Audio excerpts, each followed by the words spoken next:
Hello, welcome to another Love Surrounds Me video. I am so excited to have you here.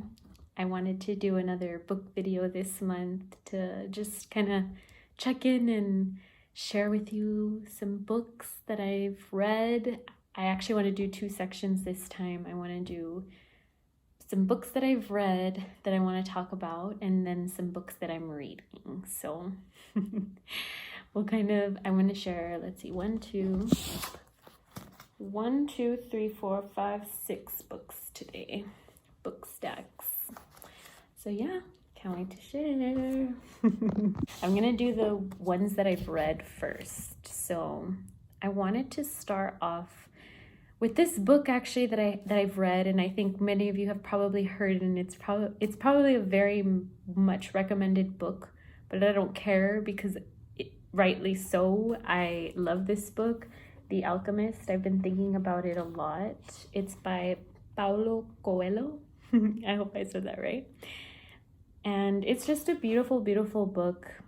I'll read a little piece of it to you and let's see what comes up. It has so much wisdom in this book, I feel. For me on my journey, when I read it, I think it just helped me to just know that I was on the right path and that everything was going to be okay. It's one of those books. And I love the story. It's something that sticks with you, like, all the time. And I feel that I think about it often. Like I told you, or like I was mentioning, I was thinking about it recently. So maybe sometimes I just like reading things again or looking back at certain things. You know, there's so many books and I have so many books. Doing stuff like this helps me to not feel overwhelmed and just like feel so happy and grateful for the knowledge that is out there, or the things and the resources that we have and the things that people have created. Like, it's so beautiful, you know? So I just really like re-diving back into books sometimes too. So let's see what comes up for us. I'll go through something that I highlighted. And see, this one keeps coming, or I had seen it before, so let's see. What is it that you're looking for? Asked the old merchant. I've already told you. I need to buy my sheep back, and I have to earn the money to do so. The merchant put some new coals in the hookah and inhaled deeply. I've had this shop for 30 years. I know good crystal from bad, and everything else there is to know about crystal. I know its dimensions and how it behaves. If we serve tea and crystal, the shop is going to expand, and then I'll have to change my way of life. Well, isn't that good? I'm already used to the way things are. Before you came, I was thinking about how much time I had wasted in the same place. While my friends had moved on and either went bankrupt or did better than they had before, it made me very depressed. Now, I can see that it hasn't been too bad. The shop is exactly the size I have always wanted it to be. I don't want to change anything because I don't know how to deal with change. I am used to the way that I am. The boy didn't know what to say. The old man continued, You have been a real blessing to me. Today I understand something that I didn't see before. Every blessing ignored becomes a curse. I don't want anything else in life, but you are forcing me to look at wealth and at horizons I have never known.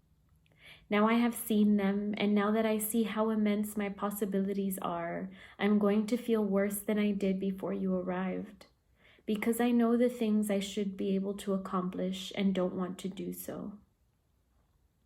And I'll just stop there. There's more. I did want to go through more of the page, but it's just like a story like that, and about a boy who meets lots of cool people on his journey, and just about his journey and more about The Alchemist, and you'll learn about it. And yes, I just really recommend it. If you haven't read it, this is definitely like a staple.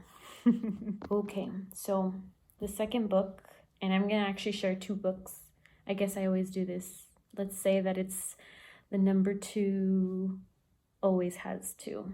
I don't know, I'll think of something later. But so another book that I've been thinking about, and again, I have read this one. This one is The Lion, the Witch, and the Wardrobe by C.S. Lewis, The Chronicles of Narnia. And this is the book 2. So that's kind of like the segue into the next one, which will start our segment of currently reading. But right now, this one I have read it, and I think I read it last year, just recently, like again, after I hadn't read it in a while after childhood, and it was just so cool reading it back again. And I do remember watching the movie after, and just seeing too, like, you know, what I liked better and how the details of all of that, you know, how people say the book was better kind of thing. So, but I think both are amazing. I think C.S. Lewis is amazing, and this book just helped me. The reason why I wanted to bring it up was really just because it helped me, or helps me, to remember my inner child, and to remember that sometimes it can be so fun to just go back to an old book and just see how it resonates different, and see that really books carry their own energy. And even though, to me, what's crazy about books is that, like, this information is always here, or has been here, right? It's been on my shelf, it's been whatever. But I like, it's so magical when you like read something and it's just what you need to hear or something. But I love that books can uplift you in that way, and I love having books around me. And so I just really feel that. And I wanted to just remind you of an old book that maybe you might be thinking, or we're thinking of rereading. Maybe just could be fun going back to it. Okay, so the next one is also by C.S. Lewis, and this is actually book 1 of the Chronicles of Narnia, and this is now currently reading, and actually this is like currently reading since a long time ago. I still had my old bookmark in here, which is an old dead flower, which I love. I always do shit like this. I also love using receipts, or will use them, right, when a girl is in need. Comment what you like to use as bookmarks, or if you use anything different or funny. I would love to hear that. But too, I also like using Polaroids or pictures. That's fun too. But anyway, I'm gonna get back to reading this one, which is why I took it out, is because I thought of this one, then I thought of this one, then I thought of us, and then I thought of, you know. Bada boom, bada bing. Okay, sometimes Colby's like, were you talking to yourself in there? And I'm like, yes, I'm always talking to myself. But anyways, I'm talking to you guys, and I always feel like we're just friends and we're hanging out here. So I hope that you feel that, and that you feel open and welcomed in this space. So back to the book. It's just another one to kind of open up our next section of currently reading, but too, another reminder of inner child. And this is an interesting book, I remember, so I'll let you know later how it was when I finish it. C.S. Lewis. I also love his quotes. Drop any of your favorite quotes in the comments too. Those are always... The next one, Creativity by John Cleese. So hold on, because Nipsey opened my door. So it says, a short and cheerful guide. And then it says on the back, so I'll show you the front and I'll read the back. There's a myth that creativity is something you have to be born with. This isn't the case. Anyone can be creative. I love that. I picked up this book and I read that and I'm like, yes, like that's just how I see it. And it really is a short, cheerful guide. I'm currently reading it, just kind of started it a while ago, but I did already like kind of, what is this called? Leave some of the pages. Oh, it's leaving me the name of what you do whenever you fold the page. It'll come to me. But I'll read a little bit from this one for you guys too. It says, the language of the unconscious is not verbal. It's like the language of dreams. It shows you images, it gives you feelings, it nudges you around without you immediately knowing what it's getting at. I'll come back to that idea later, he says, because it's so important. So yeah, it has like little cool ideas about creativity that I am enjoying and am happy to share. Or if you've read it or get it, share with me. I would love to just know about your journey more. And yeah, creativity is something super important to me, and I'd love to explore that more with you and learn more about what helps you be more creative and what you do. Such a beautiful thing. We're all artists. All right, 2 more left. I'm gonna tell you about this one. It has been so good. I promise you won't regret it. It is like, it's pretty deep and it gets really deep in there. I think I lost my bookmark in there. Oh well, I guess I'll have to find my place. I remember I was on the chapter on grief. And so it just really goes into, so it's called Letting Go, The Pathway of Surrender. And it's by an author, David R. Hawkins, he's an MD and Ph.D. And I'll read to you some of the chapters just so you can get an idea. Bryce is here. Hi. Bryce likes to get on my chair. You want to get on? Like get on Mama's chair? Get on, babe. That's his picture there. Aw, you're a star student, babe. I love you. And Nipsey Jones. Hello, my cute boy. So Bryce will join us for the rest of the video. He decides that he wants to stay on here. Sometimes he jumps off. But anyway, my chair boy. I'm just gonna fix the camera now. All right. So Letting Go, A Pathway to Surrender. I'm gonna read to you some of the chapters. And it really just does dive deep into each of our emotions and really has helped me to gain more emotional knowledge or discover more about myself really, and about my energy and where I want it to be, where it's been, and all of that good stuff. So mechanism of letting go. What is it? Feelings and mental mechanisms, feelings and stress, life events and emotions, mechanisms of letting go, resistance to letting go, the anatomy of emotions. That was kind of a tongue twister. Goal of survival, scale of emotions, understanding emotions, handling emotional crises, healing the past, enhancing positive emotions. So that's all such good stuff. And then it goes into apathy and depression, which just starts off such good chapters to really, if you do or have dealt with how would I say it? I guess I don't know the right wording, but if you have been through depression or are depressed, comes and goes, and mental health is so important.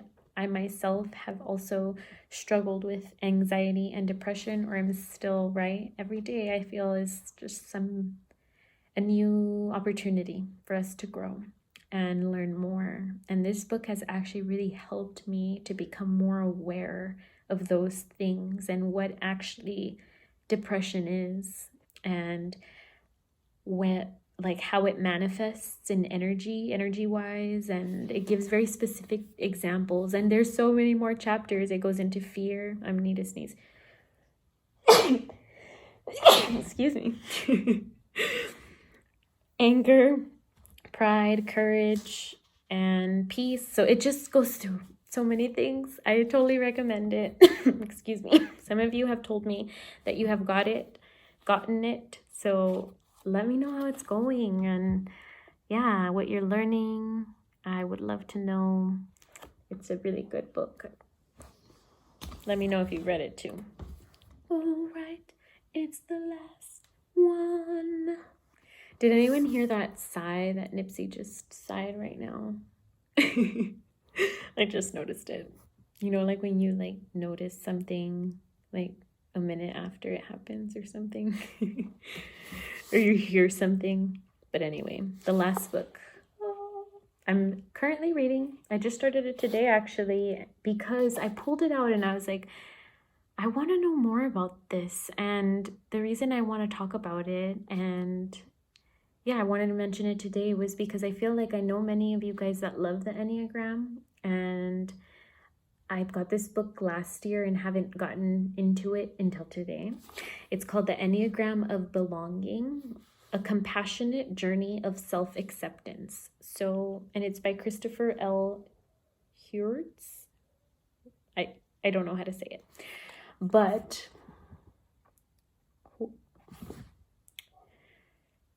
I need to be better about that. I'm going to look it up next time because that's important, right? What do you guys think? When people say your name wrong, do you care? Do you like correct them, or you're like, it's fine? Usually I'm like, it's fine. Somebody called me Kayla today. Anyway. And I was like, I'm Karla. And then later they were like, sorry, I got your name wrong. I'm like, it's fine. Fucking Aquarius. Just kidding. But I just like sometimes replace shit like that in my head. Let's get back to the book. The Enneagram of Belonging. What I've read so far talks a lot about just accepting ourselves in our journey as we are and where we are, and all of the dragons and demons that may come with it, is from what I kind of understand just reading the first little bit of it. It's a beautiful book. It feels so amazing, and it's kind of, I don't know, it just has like, I don't know even what it's called, but it's like, I think each chapter, there's some that are, I don't know if you can notice that. I bet you some of you book lovers would know what this is called. But it feels good in your hands. It's a good size. It talks a lot. So I'm just curious to see more. And again, I mean, I don't know all of it, but I'll read you some of what I have read and highlighted. So it says, let me make sure this is the part that I wanted to read. I think it's this one. So this is page 16, so very beginning of it. It says, our fragmented self fights against our truest, purest self, what I will refer to as our essence.